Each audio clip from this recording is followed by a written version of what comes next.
Why does a toxic person bring other people into the relationship? Because sometimes a third person can change the entire dynamic between two people.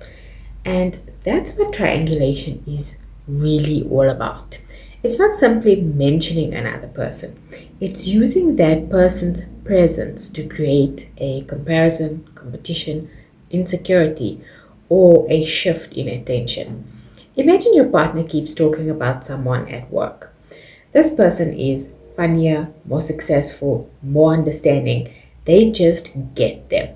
And you never asked for a comparison, but suddenly you're thinking about this person. You're comparing yourself. You're wondering what they have that you don't. And now you're reacting to someone who isn't even part of your relationship. That's the point.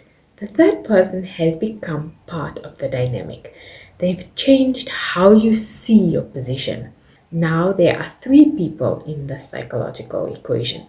So instead of simply, how do I compare to you? The dynamic becomes, how do I compare to this other person? And where does that leave me with you? That can create jealousy, competition, uncertainty, and a strong urge to prove yourself. And that's why the important question isn't who is this other person? It's why does their presence keep changing the relationship between us? Because healthy relationships obviously contain other people. Friends exist, colleagues exist, exes exist. The red flag is the repeated use of that third person to alter the emotional dynamic.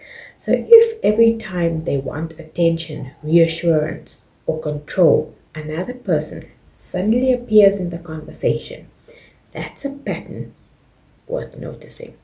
You don't need to compete. You don't need to become more attractive, more successful, or more desirable to beat someone you never agreed to compete with.